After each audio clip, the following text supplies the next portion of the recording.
Lord Jesus. We thank you for your presence here. Dimanapun kami berada saat ini Tuhan, kami percaya Engkau hadir bersama kami. Dan saat ini Tuhan kami ingin masuk lebih dalam hadirat-Mu. Karena hanya dengan berdiam di hadirat-Mu saja Tuhan, kami menemukan Engkau, kami menemukan kedamaian. Sing it.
kasih Tuhan telah datang untuk setiap kami Tuhan. Hadirat-Mu sungguh nyata bagi kami Tuhan. Dan saat ini Tuhan, persiapkan hati kami untuk menerima firman-Mu. Ajar kami Tuhan untuk mendengar lebih lagi Tuhan. Ajar kami untuk menjadi pribadi yang lebih baik lagi Tuhan, dengan cara yang Engkau kehendaki Tuhan. We thank you Jesus. Segala kemuliaan hanya bagi Allah Bapa, Putra dan Roh Kudus, seperti daripada permulaan, sekarang, selalu dan sepanjang segala abad. Amin. Bapa, Putra, Roh Kudus. Amin. Yeay! Hey guys, kembali lagi di Worship from Home for Teens. Halo, apa kabar? Aku baik-baik. Gimana di rumah? Masih sehat-sehat kan?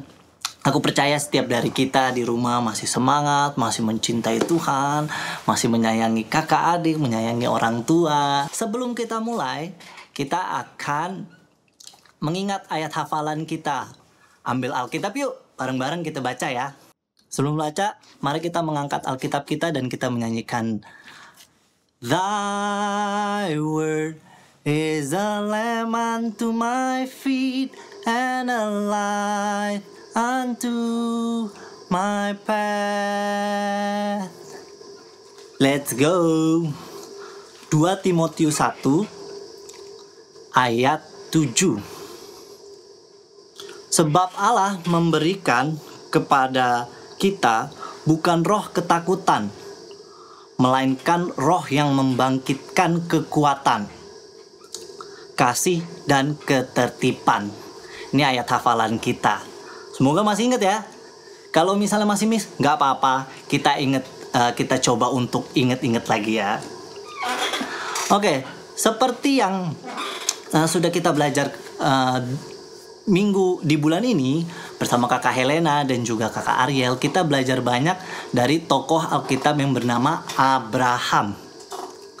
Nah, untuk topik hari ini kita akan membahas tentang love. Dimana ya kita pasti udah tahu lah, love itu adalah kasih gitu kan. Terus kita udah sering mendengar bahwa Tuhan itu kasih gitu kan. Cuman pastinya kita perlu diingatkan setiap dari kita. Kadang-kadang kita lupa. Aku percaya bahwa kita pun mengalami kasih yang begitu besar dari Tuhan. Makanya kita masih bisa bersyukur, kita masih bisa bersuka cita, dan juga pastinya kita masih menyayangi sesama kita, keluarga kita, dan juga teman-teman. Nah, kita membahas tentang tokoh Abraham. Aku recap sedikit ya yang dari minggu-minggu lalu ya.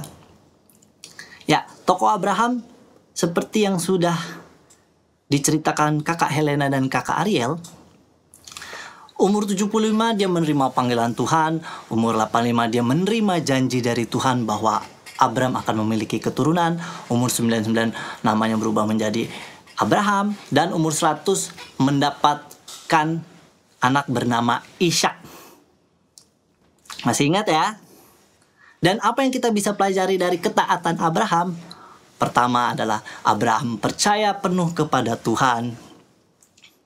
Kedua, Abraham menyadari kuasa Tuhan. Dan juga ketiga, Abraham mengalami kasih Tuhan. Nah, seperti yang akan kita bahas. Kita akan lebih bahas lebih banyak yang di poin nomor 3. Mengalami kasih Tuhan gitu. Kita akan baca ayat Alkitab dari Yohanes 3 ayat 16. Yuk, kita baca bareng-bareng ya. Yohanes 3 ayat 16.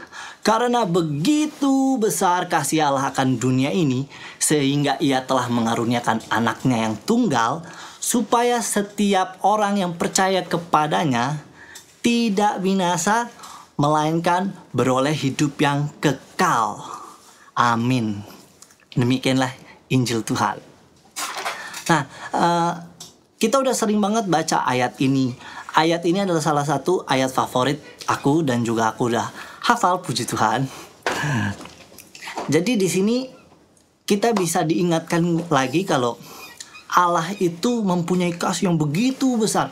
Makanya aku pas lagi baca Alkitabnya pakai gaya begitu besar. Karena dari kecil diingatkan bahwa kasih Allah itu begitu besar, sehingga ia telah mengaruniakan anaknya yang tunggal, yaitu kita tahu semua Tuhan Yesus, supaya setiap orang yang percaya kepadanya, yaitu kita yang melakukan dosa, yang berdosa, tidak binasa, melainkan beroleh hidup yang kekal. Hidup yang kekal adalah sumber kasih Tuhan yang tiada habisnya, sukacita, dan juga hidup bersama Allah Bapa yang kekal. Siapa yang gak mau sih, ya kan? Siapa yang tidak mau masuk surga? Gak mungkin, semua mau masuk surga. Jadi kalau misalnya kita ingat-ingat lagi, kasih itu siapa? Simpelnya adalah jeng jeng, Allah adalah kasih. Jadi karena begitu besar kasih Allah itu menjadi kasih sendiri. Misalnya nih, kita kan punya teman, kita punya best friend ya. Kalau kita ingat ya best friend kita mungkin ada beberapa. Kita ingat best friend kita itu kenapa? Baik, ya kan? Ada teman kita yang jago main basket misalnya. Kita ingat si B ini karena dia jago main basket. Misalnya, ingat lagi siapa ya? Kakak Ariel gitu ya. Kalau lihat Kakak Ariel tuh lucu gitu kan. Nah, sama kalau misalnya kita ingat Allah Bapa, harusnya salah satu yang kita bisa bayangkan adalah Allah adalah kasih. Karena Allah adalah kasih, jadi di saat kita sedang kekurangan kasih, berarti kita harus mencari kasih. Sumbernya di mana? Ya Allah sendiri, Allah Tuhan kita, Tuhan Yesus Kristus. Melalui apa? Melalui berdoa, melalui baca ayat Alkitab, dan juga praise and worship, di mana melalui pengalaman bertemu dengan Tuhan, mengalami hadirat Tuhan, kita bisa mengisi kekosongan cinta kita, kekosongan hati kita dengan kasih Allah Bapa yang begitu besar. Bahasa kerennya kasih yang sejati. Kasih yang sejati adalah Tuhan Yesus sendiri. Karena Allah Bapa sudah memberikan Tuhan Yesus sebagai bentuk bentuk kasih atas kita, atas manusia, sehingga dia memberikan Tuhan Yesus untuk menyelamatkan kita manusia. Wow, are you blessed? Dari tokoh Abraham kita bisa belajar kan, ada 3 poin di mana Abraham itu, pertama, Abraham percaya penuh kepada Tuhan. Kedua, Abraham menyadari kuasa Tuhan. Ketiga, Abraham mengalami kasih Tuhan. Nah, sekarang kita tanya ke diri kita sendiri. Kita ada di fase yang mana? Pertama, apakah kita sudah percaya penuh pada Tuhan? Percaya doang mungkin udah, pastinya udah. Tapi kan kadang-kadang namanya kita manusia, kita mempunyai keraguan. Nah, ini yang kita harus mengingatkan diri kita. Apakah kita sudah percaya penuh kepada Tuhan? Karena kita bisa belajar dari tokoh Abraham, di saat dia percaya penuh kepada Tuhan, Tuhan tidak pernah mengecewakan. Nomor 2, apakah kita sudah menyadari kuasa Tuhan? Ya, kita karena udah selalu sering mendengar dari Alkitab, Tuhan itu begitu baik, banyak karya-karya Tuhan yang menyelamatkan kita manusia, banyak janji-janji Tuhan, banyak mujizat-mujizat Tuhan. Apakah kita sudah benar-benar sadar nih kuasa Tuhan? Karena kalau aku suka lupa nih. Tapi kalau aku ingat, aku bisa hidup sampai titik saat ini gitu. Aku masih punya keluarga, masih diberkati. Itu pasti tidak lain adalah kuasa Tuhan. Apakah kita sudah mengalami kasih Tuhan? Aku percaya pastinya kita sudah mengalami kasih Tuhan.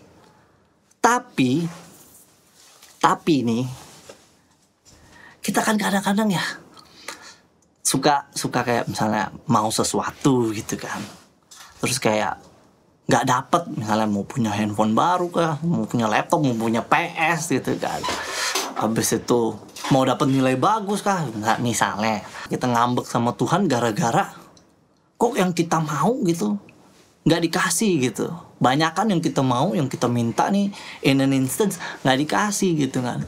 Terus kita merasa, aduh, gue nggak merasakan kasih Tuhan nih gitu kan. Kayak padahal, man, kita tuh sudah mengalami kasih Tuhan, yaitu dengan Tuhan Yesus turun ke bumi, ke dunia untuk menyelamatkan kita, untuk mati di kayu salib. Itu merupakan kasih Tuhan. Jadi kita nggak mungkin nggak mengalami. Cuman kita suka lupa, ya kan? Kita suka lupa. Makanya aku bilang kita ada di fase yang mana nih? Apakah kita sudah mengalami kasih Tuhan? Kita harus mengingatkan diri kita masing-masing supaya kita nggak lupa bahwa kasih Tuhan itu sudah mengalir terus-terusan setiap hari. Fase nomor 3 ya. Nah, kenapa sih ngomong kasih terus gitu kan? Sampai gemes gitu kan. Kayak kasih mulu. Nah, karena kasih adalah berani. Hah, kok lucu? Kasih kok berani gitu. Gini guys, di saat kita mempunyai kasih, berlebihan kasih, full tank, full of love of Jesus, percayalah kita akan lebih berani untuk melayani sesama, lebih berani untuk membantu teman, lebih berani untuk membantu saudara. Kita akan lebih berani melakukan pekerjaan-pekerjaan yang di luar kapasitas kita, di luar kemampuan kita. Kenapa? Karena kita mempunyai kasih Tuhan yang di saat kita melakukan itu, kita akan merasa kayak, wow, I feel blessed.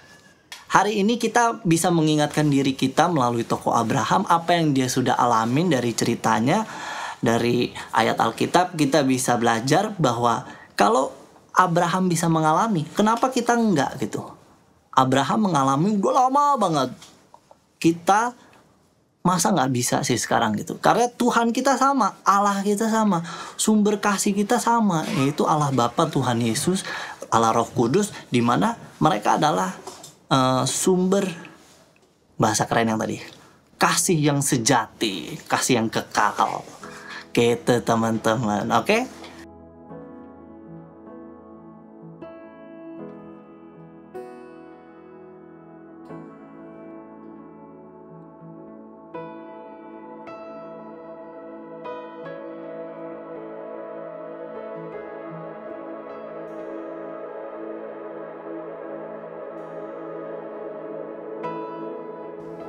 Sebelum kita selesai, mari kita berdoa yuk. Mari kita siapkan hati. Dalam nama Bapa, Putra, Roh Kudus. Amin. Tuhan, terima kasih Tuhan untuk hari ini Tuhan, di mana kami kembali lagi kepadamu Tuhan untuk mendekatkan hati. Dan juga kita belajar bersama Tuhan, di mana Engkau adalah sumber kasih yang sejati Tuhan, yang pastinya kita gak bisa temuin di tempat lain Tuhan. Tapi bantulah kami Tuhan, setiap dari kami, agar kita sebagai manusia yang kadang-kadang suka malas, suka marah, suka emosian, suka gak sabar, tapi kami boleh mengingatkan diri kita masing-masing bahwa kasih-Mu itu sudah begitu besar, sehingga kami bisa sadar akan kasih-Mu dan juga kuasa-Mu yang sudah bekerja atas hidup kami Tuhan. Dan kami juga berdoa Tuhan untuk keluarga kami, untuk teman-teman sekitar kami Tuhan, agar mereka bisa tetap safe dan juga healthy di masa pandemi ini, sehingga pandemi ini bisa selesai secepatnya Tuhan. Tuhan, hanya kasih-Mu yang kami bisa pegang, dan berkatilah kami dengan kasih-Mu yang berlimpah-limpah, dan juga bantulah kami agar kami bisa sadar akan kuasa-Mu yang begitu baik Tuhan. Terima kasih Tuhan, kami telah berdoa dengan penuh ucapan syukur. Haleluya. Amin. Oke teman-teman, kita sampai ketemu lagi minggu depan.